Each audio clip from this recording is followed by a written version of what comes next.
Buenos días, mis hermanos. ¿Cómo están?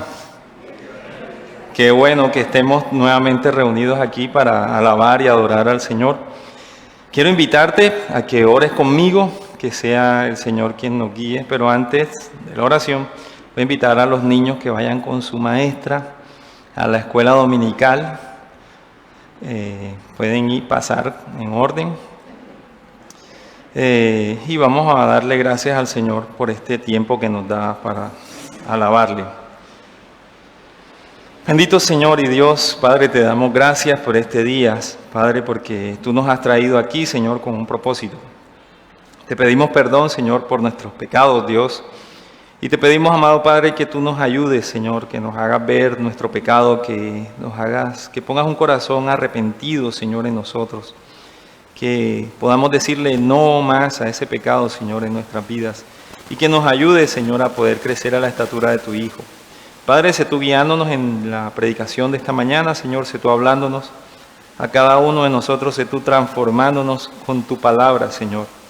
Te damos gracias en el bendito nombre de Cristo Jesús. Amén. Bueno, hace ya bastante tiempo, cuando estaba estudiando en el seminario, nos tocó ir a la ciudad de Bogotá y estaba haciendo mi internado ahí. Estando haciendo el internado en Bogotá, dando clases de evangelismo, fuimos a varios lugares a predicar el evangelio, en las calles, en los hospitales, en las prisiones no alcanzamos a llegar, pero sí fuimos a otros lugares. Y entre esos lugares que fuimos fue a un hogar del bienestar familiar, donde hay jóvenes infractores, adolescentes infractores, y llegamos a compartirles el evangelio a ellos. Estando allí conocí a una joven, tenía como 14, 15 años.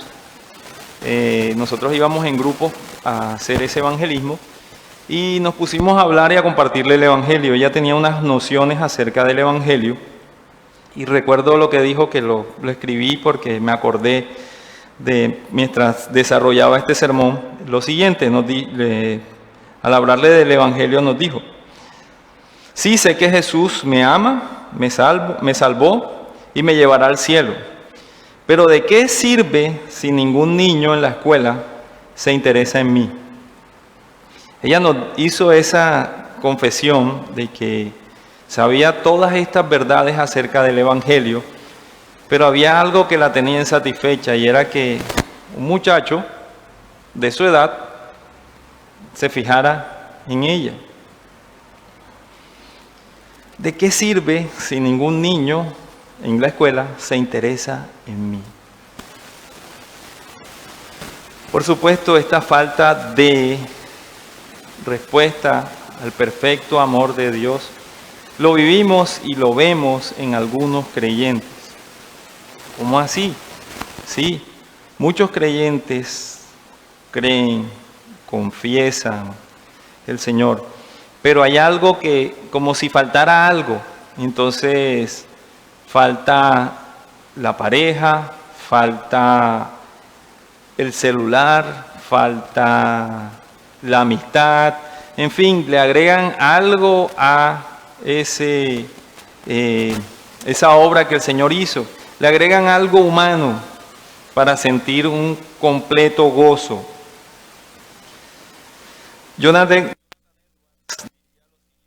respecto a esta realidad, diría que ella tenía la opinión de que Jesús la amaba, pero ella realmente no lo sabía.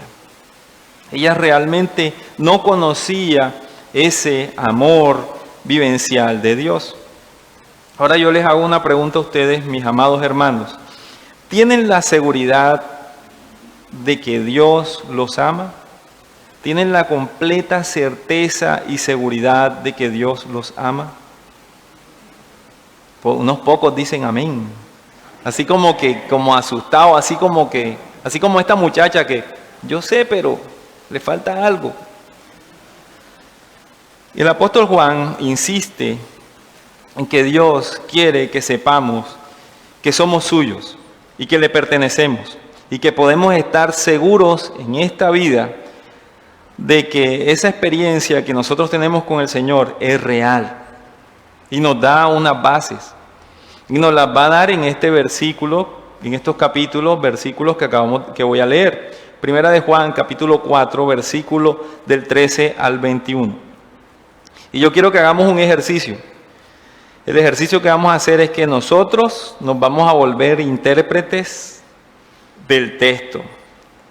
Nosotros nos vamos a volver intérpretes de lo que el texto nos está diciendo. Primera de Juan, capítulo 4, versículos 13 y 21, dice lo siguiente. En esto conocemos que permanecemos en Él, y Él en nosotros, en que nos ha dado a su Espíritu. Y nosotros hemos visto y testificado que el Padre ha enviado al Hijo, el Salvador del mundo. Todo aquel que confiesa que Jesús es el Hijo de Dios, Dios permanece en Él, y Él en Dios. Y nosotros hemos conocido y creído el amor que Dios tiene para con nosotros. Dios es amor. Y el que permanece en amor permanece en Dios, y Dios en Él. En esto se ha perfeccionado el amor en nosotros, para que tengamos confianza en el día del juicio. Pues como Él es, así somos nosotros en este mundo. En el amor no hay temor, sino que el perfecto amor echa fuera el temor. Porque el temor lleva en sí castigo, de donde el que teme no ha sido perfeccionado en el amor. Nosotros le amamos a Él porque Él nos amó primero. Si alguno dice, yo amo a Dios y aborrece a su hermano, es mentiroso, pues el que no ama a su hermano a quien ha visto, ¿cómo puede amar a Dios a quien no ha visto? Y nosotros tenemos este mandamiento de Él. El que ama a Dios, ama también a su hermano. Juan declara 3 veces algo tremendo en estos versículos. Dice usted, vamos a hacerle el ejercicio, me gustaría que los subrayara o que los pusiera en sus notas. Y note lo que él afirma 3 veces. Dice, permanecemos en Dios y Él en nosotros. Versículos 13, versículo 15 y versículo 16. Permanecemos en Dios y Él en nosotros. Juan insiste en que podemos estar seguros de que permanecemos en Dios y Él en nosotros. Y estos textos nos dan unos fundamentos. Pero como les dije, nosotros nos vamos a volver intérpretes del texto. Entonces vamos al primer versículo, versículo 13. Vamos a leerlo con detenimiento y vamos a sacar el primer punto que Juan nos está dando en el texto. Juan dice, el que guarda sus mandamientos permanece en Dios y Dios en él. Y en esto sabemos que Él permanece en nosotros por el Espíritu que nos ha dado. ¿Cuál es la primera prueba de experimentar el amor de Dios? Le estamos preguntando al texto, ¿cuál es la primera prueba que el Señor nos da de que permanecemos en Dios? Entonces Él dice, se nos ha dado el Espíritu Santo. El texto nos está respondiendo, se nos ha dado el Espíritu Santo, nos da el primer fundamento. Primera de Juan capítulo 4, versículo 13. En esto conocemos que permanecemos en Él y en Él nosotros, en que nos ha dado de su Espíritu. Juan les enseña a su amado rebaño que el Señor le ha dado su Espíritu Santo. Que el Espíritu Santo mora, ¿dónde? En los creyentes, en nosotros. Entonces, permanecemos en Él y nos ha dado su Espíritu. Ahora pregunto, ¿quién es el Espíritu Santo? El Espíritu Santo es Dios, la tercera persona de la Trinidad. El Espíritu Santo es Dios, la tercera persona de la Trinidad. Entonces, para ser plenamente conscientes de esta verdad, tenemos que ver quién es el Espíritu Santo. ¿Se acuerdan de los ovnis de la Biblia? No los ovnis esos que vi un platillo y eso era un ovni, no. ¿Cuáles son los ovnis de la Biblia? Omnisciente, omnipresente y omnipotente. Dios es omnisciente, que significa que es omnisciente. que tiene todo el conocimiento, omnipresente, que está en todas partes, al mismo tiempo, omnipotente, que tiene todo poder, que no hay nada, absolutamente nada que pueda detener lo que Él va a hacer o Él quiera hacer. No hay nada, absolutamente nada que lo pueda detener. Porque entonces dejaría de ser ¿qué? Dios. Entonces Dios es un espíritu, 3 personas, Padre, Hijo y Espíritu Santo. Y entonces aquí Juan nos está hablando acerca del Espíritu Santo, que es Dios, que es omnipresente, omnisciente y omnipotente. ¿Que habita dónde? En nosotros. Antes habitaba ¿en dónde? En el Antiguo Testamento. En el tabernáculo. Iba y venía. Y hoy habita plenamente ¿dónde? En nosotros. Entonces somos conscientes de esta verdad, ¿verdad? Y entonces, ¿qué pasa, hermano, cuando usted, yo y yo pecamos? ¿Qué pasa con el Espíritu Santo que mora en nosotros? Se constricta, ¿verdad? Y entonces podremos sacar conjeturas como, cuando nosotros pecamos, ofendemos a Dios. Cuando nosotros pecamos, no hay lugar donde nos podamos esconder. Ni nuestra mente, ni un lugar específico, no hay nada, porque dice que Dios está en todo, ¿qué? Lugar, y que Él tiene todo el ¿qué? Conocimiento. Entonces, si tiene todo el conocimiento y está en todo lugar y está morando con nosotros, cuando nosotros pecamos le estamos restregando a Dios nuestro pecado. Estamos cometiendo nuestros pecados frente a Él. Entonces somos conscientes plenamente de esta gloriosa verdad, de que el Espíritu Santo mora en nosotros y de que nosotros pertenecemos al Señor. El Espíritu Santo, la tercera persona de la Trinidad, habita en nosotros. Somos una nueva creación de Dios y tenemos a la tercera persona de la Trinidad viviendo, conviviendo todo el tiempo con nosotros. Y entonces, ¿qué hace el Espíritu Santo en el creyente imperfecto, pecador, como somos nosotros? Nos capacita. Nos capacita para vivir una vida de acuerdo a su voluntad, para vivir una vida de acuerdo a su palabra. Él es el que nos da el poder para decirle no a nuestra concupiscencia pecaminosa. Él es el que nos da el poder para decirle no a nuestra concupiscencia pecaminosa. Y hablando de eso, hay muchas cosas que podemos tomar como ejemplo. Pensamientos, palabras, acciones que podemos cometer que van en contra de la voluntad de Dios y que las podemos pensar, y el Señor, ¿qué hace? Nos capacita para que nosotros le podamos decir a esas cosas, a no dejarnos seducir por esas cosas que están ¿dónde? Están aquí, en el corazón de nosotros. Hay una lucha ahí. Está el Espíritu Santo morando con nosotros, pero está la vieja concupiscencia, la vieja criatura ahí también. Y está esa lucha, la vieja naturaleza queriendo ir en contra de la voluntad de Dios. Y el Señor mostrándonos su voluntad, su buena voluntad para nosotros. Entonces, el creyente puede experimentar que Dios lo ama porque le ha dado ¿qué? El Espíritu Santo. Nos está respondiendo el Señor. ¿No tienes la seguridad y la certeza de que Dios te ama? Sí, Dios te ama porque ha puesto su Espíritu Santo a morar en ti y te ha capacitado. Entonces Cristo es quien nos fortalece a nosotros para que nosotros podamos hacerle frente a nuestra concupiscencia. Ahora, versículo 14. Preste mucha atención a lo que dice el versículo 14. Dice: y nosotros hemos visto y testificamos que el Padre ha enviado al Hijo, el Salvador del mundo. ¿Cuál sería el segundo principio que Juan nos está dando a los creyentes para que identifiquemos que el Señor para que probemos realmente que el Señor nos ama.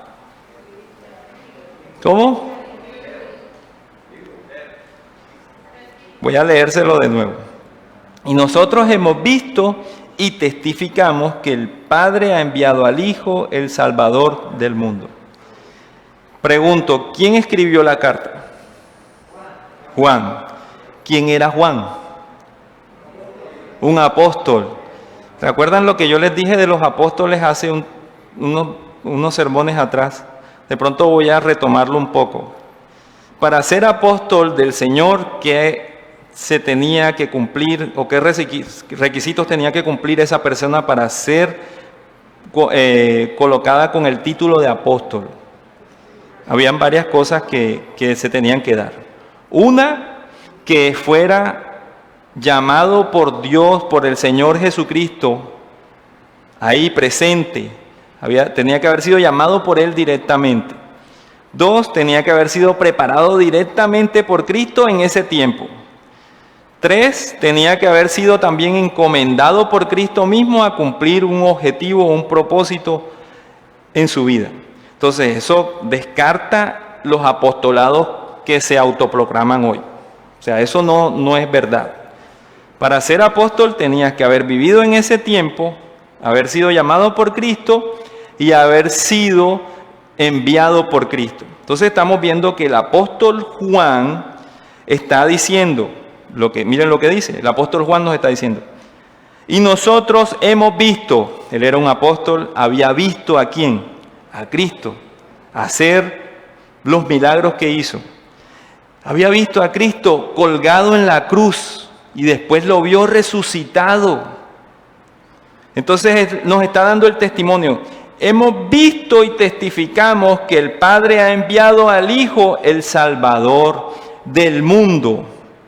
Entonces, el segundo principio, fundamento que nos da Juan para demostrar que el Señor nos ama es que nos dio su testimonio.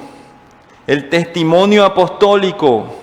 El testimonio apostólico es un fundamento para probar de que el Señor nos ama. Porque ahí vemos y nosotros conocemos la revelación de Dios. Entonces, lo que se vio y se testificó de Dios, de que envió a su Hijo Jesucristo para ser el Salvador del mundo. Curiosamente, nada más aquí y en el versículo 42 se nos habla de que Cristo es el Salvador del mundo.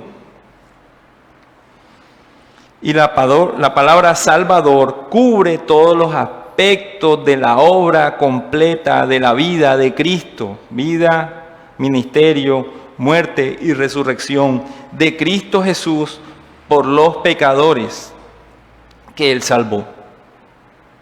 Y quiero que vaya a Hechos 4, versículo 12. Hechos 4, versículo 12. Miren lo que dice. Y en ningún otro hay salvación, porque no hay otro nombre bajo el cielo dado a los hombres en que podamos ser salvos. Jesús es el único Salvador. No hay otro. Hay gente hoy en día que de pronto tú ves que está como de moda el ser musulmán. Y entonces creer en Alá y... No, porque se ve lindo esos garabatos árabes ahí. Entonces, yo quiero ser así. Y Buda y el hinduismo y otras cosas. Pero ninguno de esos sirve. En ninguno de esos hay salvación. Solamente hay un nombre dado a los hombres. Por el testimonio apostólico sabemos nosotros eso. Y ese nombre es Cristo Jesús.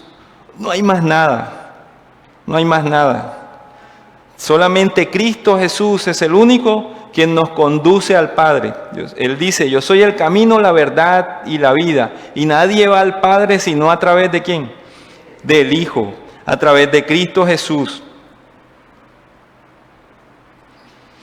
Entonces debemos acudir a Jesús para salvarnos en sus términos, no en los términos nuestros. Y ese fue el testimonio de los apóstoles. Hechos dice, arrepentidos y convertidos para que vengan de la presencia del Señor, ¿qué? Tiempos de refrigerio. ¿A quiénes se los dijo? A los inconversos. A los inconversos. Hoy en día, ¿cómo se predica el Evangelio? El Señor tiene un plan maravilloso para tu vida. Vas a tener carro, casa, beca. Vas a ser feliz. Así se predica el Evangelio hoy. Eso es mentira. Eso es mentira. La palabra de Dios es clara. Dice, arrepentidos y convertidos para que vengan de la presencia del Señor, ¿qué? Tiempos de refrigerio. Eso es lo que nos está diciendo el Señor. Y entonces seguimos viendo esta realidad. Versículo 15. Y vamos al tercer fundamento. Dice, todo aquel que confiesa que Jesús es el Hijo de Dios, permanece en Él y Él en Dios. ¿Cuál sería ese punto? Confesar.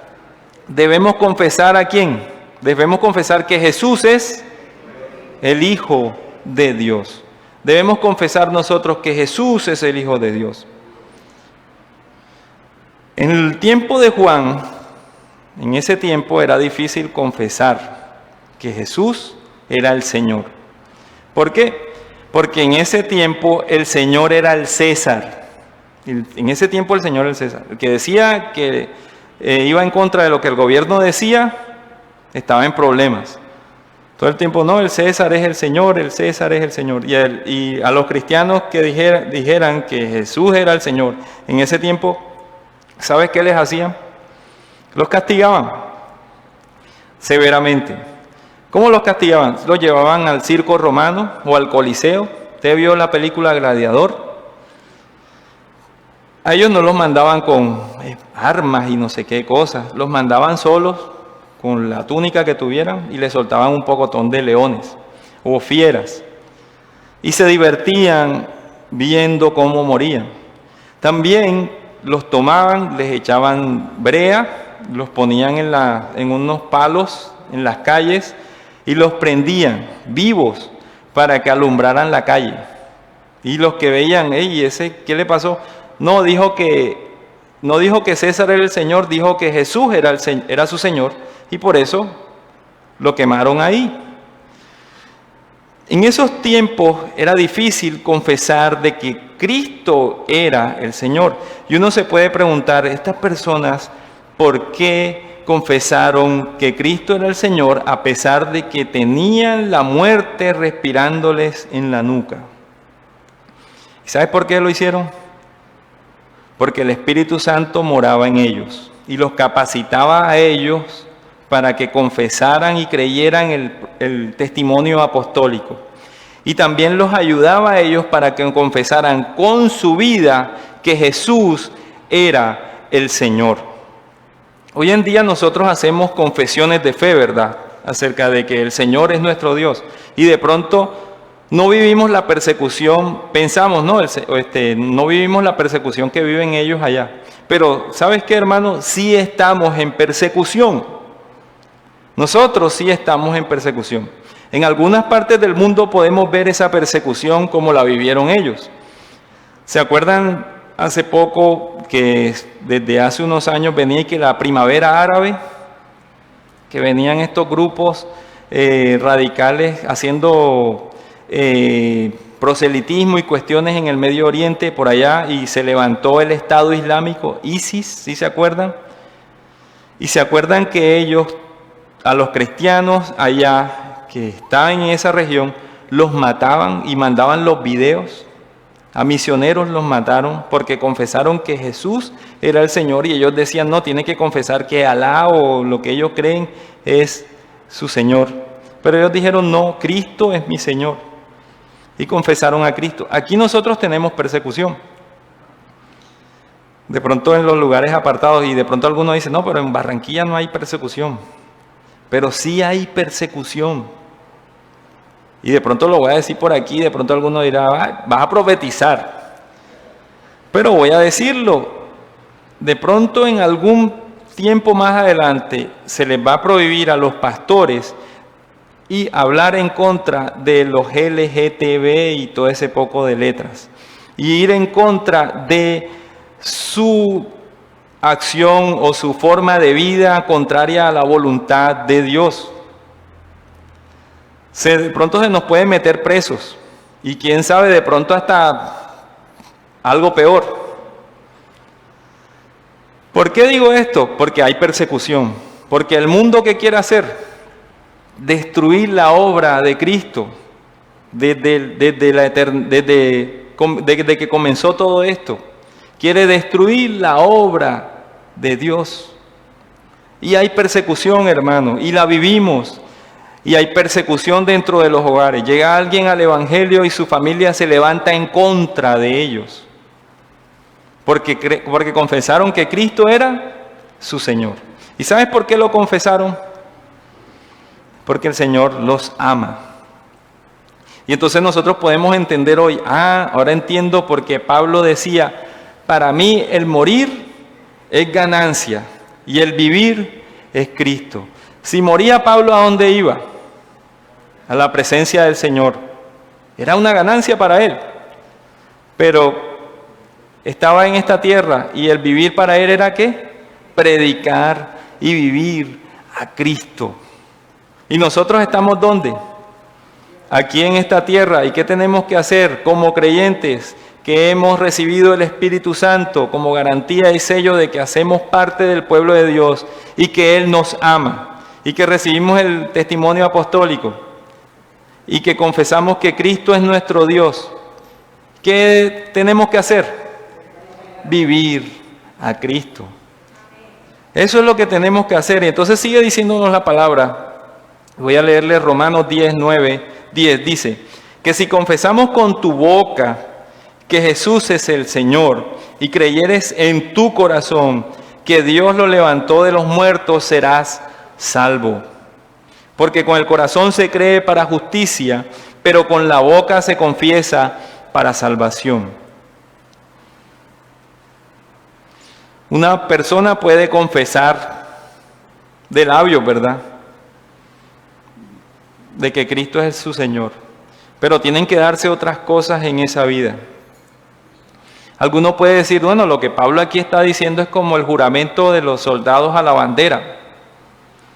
O podemos verlo como una lealtad que está diciendo Pablo. No, Pablo sabe lo que estaba diciendo aquí. Que confesar a Jesús era algo equivalente a renunciar a tu vida. ¿Se acuerdan las palabras de Jesús? El que quiera hallar su vida, por mi causa, ¿qué? La perderá. Y ahora podemos entender un poquito más de eso cuando vemos esta realidad en el texto. Confesar a Jesús es declarar de que Él es nuestro Señor y nosotros somos sus esclavos. Por eso también el texto nos muestra que somos esclavos ¿de quién? De Cristo. Somos esclavos de Cristo porque Él nos compró con su sangre, con un precio. Y lo hizo, ¿sabes por qué? Por amor. Lo hizo por amor. Entonces nosotros podemos probar que el Señor nos ama cuando declaramos que Cristo es nuestro Señor. Cuando le declaramos lealtad a Dios. Es como cuando nosotros hacemos esto, estamos pasando de la lealtad que le dábamos a Satanás a una nueva creación en la cual le damos lealtad ¿a quién? A Dios. Y eso lo hace el Señor. Confesar a Jesús como Hijo de Dios es un compromiso radical que transforma nuestras vidas y nos asegura y nos da testimonio a nosotros de que pertenecemos a la familia de Dios. Entonces vamos a los versículos 16 y 19 y mira lo que dice el texto ahí. Y nosotros hemos conocido y creído el amor que Dios tiene para con nosotros. Dios es amor y el que permanece en amor permanece en Dios y Dios en él. Entonces, ¿qué nos está diciendo el texto a nosotros? Y como punto de énfasis a nuestra vida nos está dando el texto, como un fundamento más nos está dando el texto de probar ese amor que Dios nos ha dado. ¿Sabes cuál es? Míralo ahí en el texto. Y nosotros hemos conocido y creído el amor que Dios tiene para con nosotros. Dios es amor y el que permanece en amor permanece en Dios y Dios en él. Voy a ponerlo en un ejemplo claro. Usted está condenado. Viene el Señor y paga la deuda por usted y usted queda libre. ¿Cómo queda usted? Queda agradecido. ¿Qué más surge de ese rescate que el Señor le ha dado? Sí, deuda, sí, pero hay algo más que está diciendo el texto que estamos leyendo. Hay algo más que nos está dando el texto que estamos leyendo. Y ese algo más es la confianza. Tenemos confianza. Tenemos confianza en que Dios nos ama. Nosotros tenemos confianza en que Dios nos ama. Los creyentes regenerados reconocen de manera experimental de que el Señor los ama. Entonces, Juan señala que Dios es amor. Los escritores bíblicos nunca dicen que el amor es Dios. Dicen Dios es amor. Y ese es uno de los atributos de Dios. Es el amor de Dios. Y demuestra su amor a dar a su Hijo, a darnos la vida en Cristo Jesús a nosotros y adoptarnos como hijos. Los que antes éramos enemigos, ahora somos ¿qué? Limpiados y somos llamados ¿qué? Hijos, por el sacrificio de su Hijo, que lo hizo por amor por nosotros. Y entonces ahí nosotros podemos reconocer verdaderamente el Señor nos ama. Antes éramos enemigos de Él, antes desde que nos levantábamos pensábamos solamente hacer lo malo. Pero el Señor realmente nos ama, nos hizo diferentes, nos hizo nuevos. A pesar de que hay rezagos todavía y de que estamos luchando con la concupiscencia en nuestros corazones, el Señor nos ama, porque nuestra vida ya no es como era cuando, no es como era antes de conocer a Cristo. Es diferente. Y podemos experimentar esa realidad en nuestra vida. Y entonces el versículo 17 nos dice lo siguiente: y en esto se ha perfeccionado el amor en nosotros, para que tengamos confianza en el día del juicio, pues como Él es, así nosotros en este mundo, así somos nosotros en este mundo. El amor de Dios en los creyentes se perfecciona. El amor de Dios en nosotros los creyentes se perfecciona. No queda igual. Y uno dice, ¿pero por qué? Se perfecciona, ¿verdad? Se va a perfeccionar. Nosotros estamos en un caminar que luchamos ¿contra qué? Contra nuestra concupiscencia, contra el diablo y contra el mundo. Tenemos esos tres enemigos: el pecado, el diablo y el mundo. Pero a pesar de que nosotros tenemos esos tres enemigos como cristianos, ese amor que Dios ha demostrado en nosotros al hacernos sus hijos se va a perfeccionar. Y nosotros en esta vida iniciamos un proceso de santificación. Vamos muriendo a la vieja naturaleza y vamos creciendo a la estatura ¿de quién?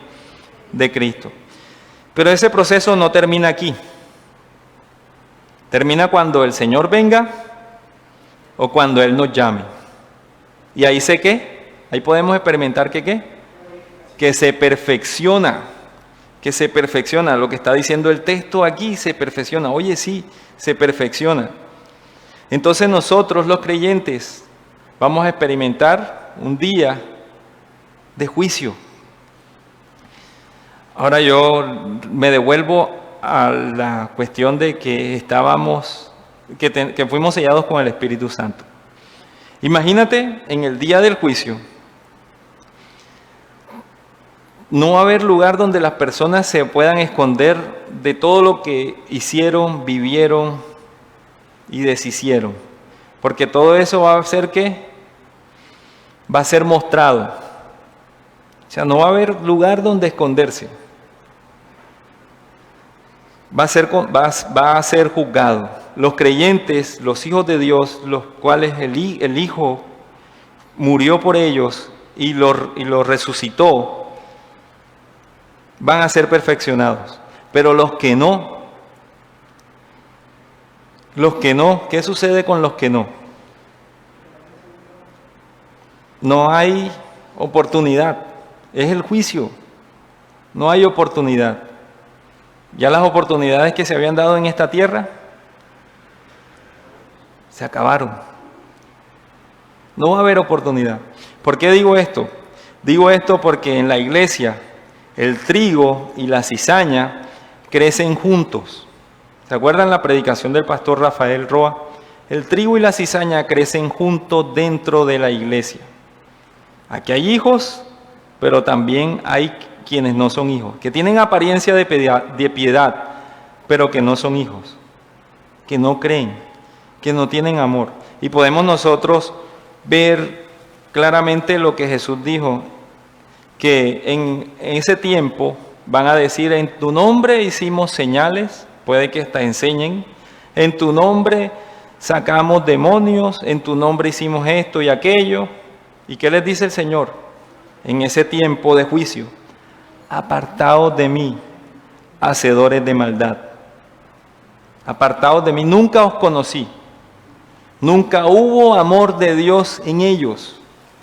Nunca se demostró el amor de Dios en ellos. Tenían apariencia de piedad, habían creído intelectualmente, pero no habían creído salvíficamente en Cristo Jesús. No habían confesado salvíficamente a Cristo Jesús. Entonces, para el creyente va a haber un día de juicio, pero tenemos la seguridad y la certeza que vamos a ser ¿qué? Perfeccionados, porque vamos a ser guardados. ¿Por quién? Por el Señor mismo, por Dios mismo. Entonces, podemos ver nosotros también que esta pandemia del COVID-19 ha dejado situaciones al descubierto. Muchas personas perdieron familiares o se enfermaron de esta enfermedad terrible. ¿Quién iba a pensar que una gripa podía acabar con muchas personas? Y uno ve las estadísticas y muchas personas murieron. Incluso creyentes tienen miedo y todavía ni vienen a la iglesia porque tienen miedo. Y es entendible lo que ellos sienten, pero ¿debemos tener miedo?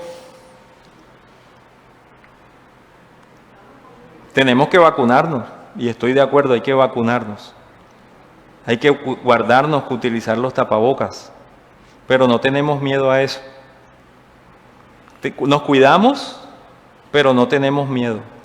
¿Y por qué no tenemos miedo? Porque el verdadero amor echa fuera ¿qué? El temor. El verdadero amor ha llegado a nuestras vidas. Cristo Jesús ha llegado a nuestras vidas. Cristo Jesús nos ha dado la seguridad y la certeza de que permanecemos en Él. Él nos ha dado esa seguridad y certeza a nosotros.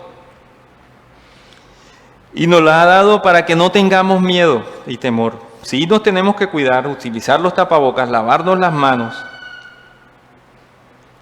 y ponernos las vacunas. Sí tenemos que hacerlo eso, pero no tenemos miedo, porque Cristo está con nosotros. Muchas de las personas tienen miedo a morir, porque no tienen una esperanza. Sin embargo, hay un ajuste de cuentas que se va a dar en el día del juicio. Cada persona se presentará delante del Señor, su Creador, para rendir cuentas. Pero el versículo 18, mira lo que nos dice: en el amor no hay temor, sino que el perfecto amor echa fuera el temor, porque el temor lleva en sí castigo, de donde el que teme no ha sido perfeccionado en el amor. Los creyentes han sido perfeccionados en el amor. Nosotros, los creyentes, hemos sido perfeccionados en el amor. Nosotros, los que hemos confesado que Cristo Jesús es nuestro Señor, hemos sido perfeccionados en este amor. En este amor que podemos experimentar y que podemos probar, y que el Señor nos ha dado los fundamentos para que lo probemos en este texto. El amor que habla Juan puede referirse al amor de Dios por nosotros. Y el amor que Dios tiene por nosotros produce un fruto, y es el amor por los demás. Ese amor que Dios ha dado a nosotros produce un fruto que es el amor por los demás. Entonces, ¿cómo nosotros amamos a un mundo que va de mal en peor? ¿Cómo nosotros amamos a un mundo que va de mal en peor? ¿Cómo nosotros amamos a un mundo o amigos o familiares que no conocen de Cristo, que no conocen esta verdad gloriosa del amor de Dios para nuestras vidas? ¿Sabes cómo los amamos? Obedeciendo su palabra. ¿Qué nos dijo el Señor en Mateo 28, 19? Id y haced discípulos. Id y haced discípulos. ¿Qué nos dijo el Señor también? Nosotros somos, ¿qué? Embajadores de Cristo. ¿Qué tenemos que hacer nosotros en un mundo que va de mal en peor? Mostrarles el amor de Cristo a través de su palabra, como lo hicieron los apóstoles, no con engaños, no con que ven al Señor y vas a tener casa, carro y beca, y te va a ir bien y vas a salir de donde estás, y si estás sin pareja vas a conseguir pareja, y en fin, no. Tenemos que hacerlo como lo hicieron los apóstoles. ¿Cómo lo hicieron los apóstoles en Hechos? Versículo 13, ¿qué dice? Arrepentíos y convertíos para que vengan de la presencia del Señor, ¿qué? Tiempos de refrigerio. Muéstrales su condición de pecado. Háblales de la obra de Cristo y llévalos de rodillas a Él. Es lo que tenemos que hacer.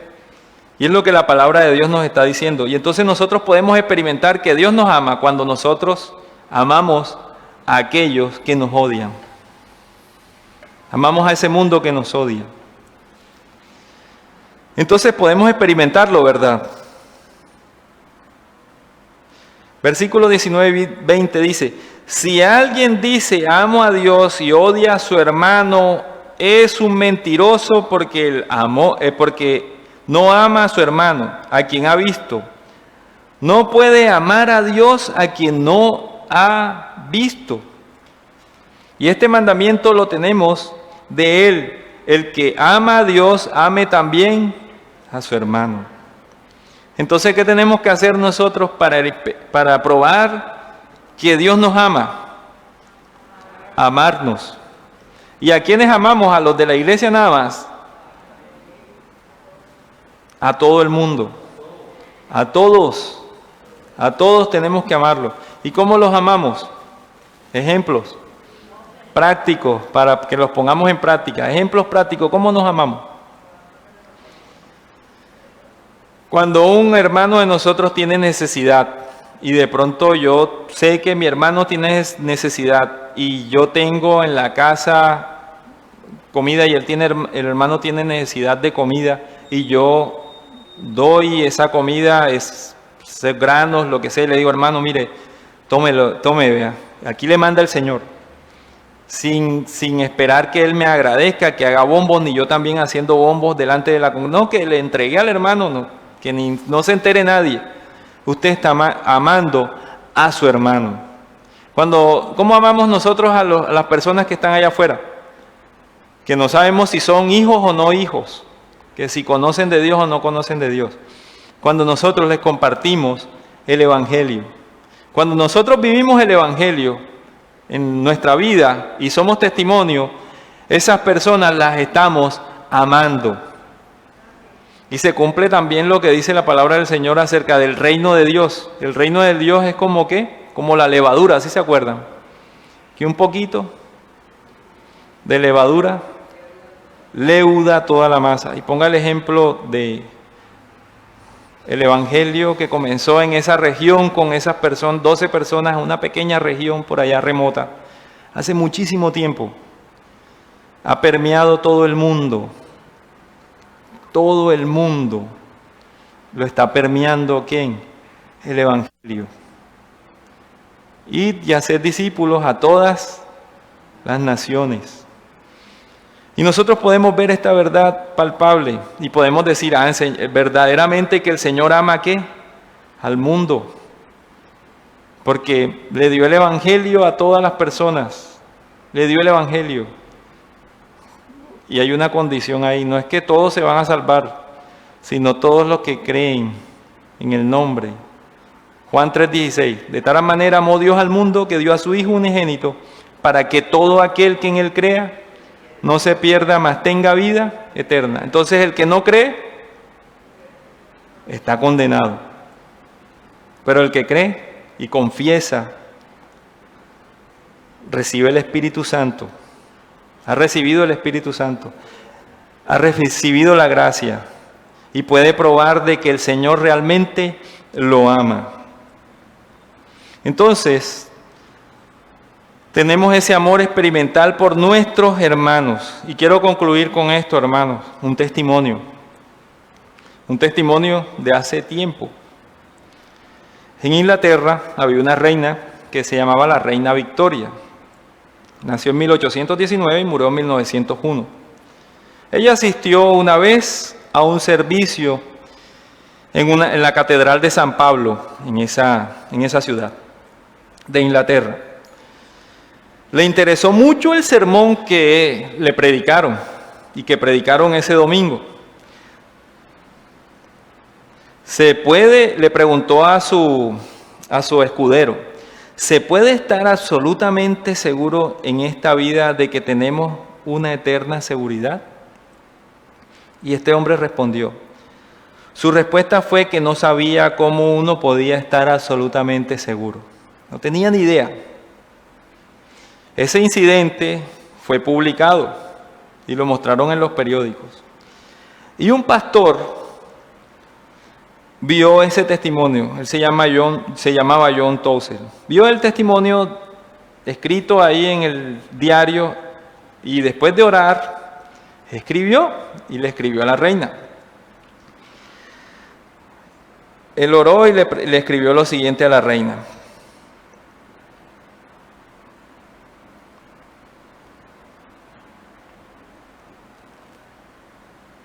A su graciosa majestad, nuestra amada reina, Victoria, de una de sus súbditos más humildes, con manos temblorosas, pero con un amor lleno de corazón, y porque sé que ahora podemos estar absolutamente seguros de nuestra vida eterna en el hogar al que fue Jesús, prepárese, le pido a su muy graciosa majestad, que lea los siguientes pasajes de la Escritura. Juan 3:16, Romanos 10, del 9 al 10. Me firmo en mí mismo, su siervo, por el amor de Jesús, John Tozer. John Tozer no fue el único que oró, también la congregación al escribir esa carta. 2 semanas después, este hombre recibió una carta de la reina que decía lo siguiente. John Tozer, he leído con atención y en oración los pasajes de las Escrituras a los que se hace referencia. Creo en la obra consumada de Cristo para mí y confío en la gracia de Dios para encontrarme contigo en esa casa de la cual Él dijo, voy a preparar un lugar para ti, firmo Victoria. Hermanos, quiero que oremos. Después de descubrir esta verdad gloriosa, Padre, te damos gracias, Señor, porque tú nos has dado vida eterna, Señor. Tú nos has demostrado tu amor y tu misericordia al enviar a tu Hijo, Señor, a morir por nosotros, pecadores. Padre, te damos gracias porque nos has permitido experimentar y nos permites experimentar que somos tus hijos y que nos amas entrañablemente. Te pedimos perdón, Señor, por cada pecado que hemos cometido, Señor. Te pedimos perdón por negociar, Señor, este amor grandioso que nos has dado, por distraernos con tonterías, Señor. Perdónanos, Dios, por perder el tiempo. Padre, te pedimos que nos ayudes a experimentar de ahora en adelante, Señor, este amor por nuestros hermanos. A experimentar este amor, Señor, por lo que tú has hecho en nuestras vidas, Señor. A poder amar tu palabra, Señor. A poder llevar tu evangelio al quien no lo conoce, Señor. Padre, te damos gracias en el bendito nombre de Cristo Jesús. Amén.